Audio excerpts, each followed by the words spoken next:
Daniel Burrus is one of the world's leading technology forecasters and business strategists, helping clients better understand how technological, social, and business forces are converging to create enormous untapped opportunities. He has established a worldwide reputation for his exceptional record of accurately predicting the future of technological change and its direct impact on business. The New York Times has referred to Daniel Burrus as one of the top 3 business gurus in the highest demand as a speaker.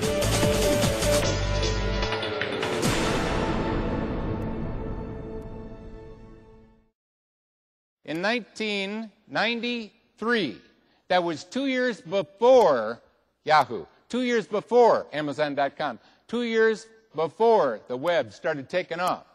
Wasn't on your radar. 2 years before, even Amazon.com wasn't even thought of yet by the guy who came up with it. I was giving a speech to the American Booksellers Association. There were 10,000 people in that audience, far bigger than this 4,000. And you can still get the old audio tape. That's how they did it in those days. You can still get the old audio tape of that speech, and you can hear me clearly say, in 2 years, there's going to be a virtual bookstore, and I basically described Amazon.com. Now, was I able to predict the company would be called Amazon.com? No. I had to leave out the parts I could be wrong about. But I knew it was going to happen. How could I know that? Because the technology was there to do it, and if it can be done, it will be done. Now, I know what you're thinking. Yeah, but I'm not a technology forecaster. That's not what I do. Oh, yeah? Well, there's a lot that I can give you. Again, you don't have to be a scientist. You just have to become aware of what's going on. When your customers start changing their behaviors, you better be paying attention. Have they been changing their behaviors over the last couple of years? Yeah. If you got an iPod, what happened? Hey, you changed. Once you got a cell phone, what happened? You were changed. Once you got email, what happened? Hey, you were changed. And by the way, you're not going back. You're going forward. Once you get an iPod, what happens? It doesn't just change how you listen to music. It transforms how you listen to music. It's not just change. Change was going from a round record to a round CD. It still was a tangible physical thing with moving parts, and you still had to go find it. When you talk about an iPod player, you know what? You're transforming how you listen to music. And we've just begun to transform how we live, work, and play. Maybe we ought to think about this. You see, when we go to customers and we ask our customers, what would you like, and we give it to them, we miss the biggest opportunity that ever happened on the planet. Why? They'll under-ask. Why? They don't know what's technically possible. Nobody ever asked for an iPod. Nobody ever asked for an adjustable windshield wiper. And if you talk to GE, the people that invented the self-cleaning oven, they'll tell you no housewife ever asked for one, or house husband. No one asked for one. Most of the stuff that we do, no one asked for. So, am I saying we should not talk to customers? No. I think we should talk to customers, ask them what they'd like, but realize that our competition is asking people, what would you like? Getting the same answer, and if we all deliver the same solution, we're all commoditized and competing on price. Frankly, I don't like competing on price. I mean, it's okay, you can do it if you want, but it's a tough game out there. I want to intentionally decommoditize my commodities. Matter of fact, you can even decommoditize electricity. Now, most of us in this room know there's only one kind of electricity. But I was working with some major utilities, and they decided to have 2 kinds of electricity.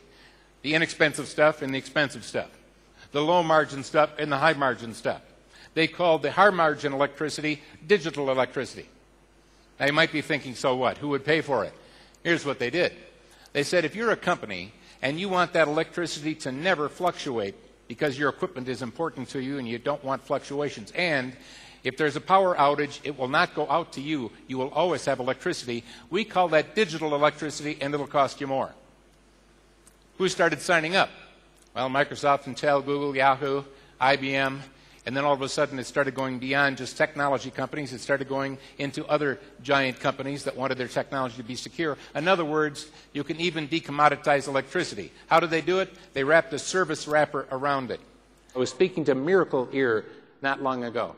Miracle Ear makes hearing aids. They're one of the biggest on the planet. They've got people in all the Sears stores and all around the country that can fit that hearing aid in your ear so that it's comfortable, doesn't hurt, and they can adjust it for your hearing loss. Now, you might think this is a great stock, what a great company. Let's face it, there's 78 million baby boomers that listen to Jimi Hendrix. Cool. So they're deaf, they're going deaf. And then we also know that young people, 20-somethings, they go by, their windows are rolled up and their car's going boom, boom, boom. So you know they're deaf, they're shot. And my sister teaches at Vanderbilt University, and they were doing a study last year. They needed 100 students that had normal hearing, and they had to drop the study. They couldn't find 100 that had normal hearing. True. All right. So you might think, miracle ear, sounds good. But you know what? Miracle ear's got trouble. What's the trouble? If you're a baby boomer, you'd rather be deaf than wear a hearing aid. It makes you look old. What? Anyway. And so you get the idea. What are we going to do here? So when I was talking to them, one of the things I was talking about is both and how telephones, of course phones are going to continue to have screens. Matter of fact, with light emitting diodes, you can pull a little screen out so we can see it, work with it and all that. Of course. But a phone is meant for talking and listening. So we'll also be just talking and listening on those things. As a matter of fact, through miniaturization and some breakthroughs that are taking place, we're making it so that it's what? So that it fits in your ear. So it's got a micro GPS chip that companies are developing right now that works in there. So what is it? What's the problem with the phone companies? I told Miracle Ear, here's the problem. They got nobody that can fit that thing in there. What you need to do is to partner with somebody and create the Miracle Earphone. So now you're not creating a hearing aid for somebody who has bad hearing. Rather, you're getting a phone that can fit in there. However, we can do audio enhancement.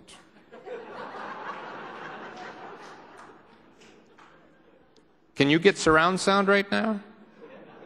I could give you surround sound, except you'd have to buy 2. Is there a difference between informing and communicating? Yeah. Informing is one way, it's static, doesn't always cause action. Communicating is two-way and causes action. It's dynamic. I think we have information age chains, information age organizations. We're really good at informing. But how good are we at actually communicating, which actually causes change in behaviors? We have amazing communication age tools out there, but we're using them with an information age mindset. The future of IT is to integrate information and communication. What I'd like us to do is to spend some time as opportunity managers. See, I know what's happening to your desks while you're at this meeting. Right? They're piling up. Piling up. When you go back, you're going to pay the meeting penalty fee. We got to dig out of the mess that was caused because we're here. And what are we looking forward to? Digging out to getting back to the way it was before we left, which means there was no value in coming. Let's not do that. It's a trap. Here's what I'd like you to try. Look, this is not for me. This is for you. Try this. It'll take 1 hour a week of your time. I know what you're thinking. Hey, I don't have an hour. I'm busy. Yeah, that's why you don't have an hour. You've never done this. 1 hour a week. And by the way, if you don't put it in your calendar, it won't happen. Why? You'll be putting out another fire. In this hour that you put in your calendar and you make an appointment with yourself, I would like you to unplug from the present and plug into your future, the visible future, the hard trend future, the future that's got certainty to it. Get rid of the stuff you're uncertain about. Ask yourself, what are the things I know? What are the opportunities coming our way? What are the things, instead of all the things I can't do because of my size, what are all the things I can do because I've got an alliance and a team bigger than the people that are just in these 4 walls?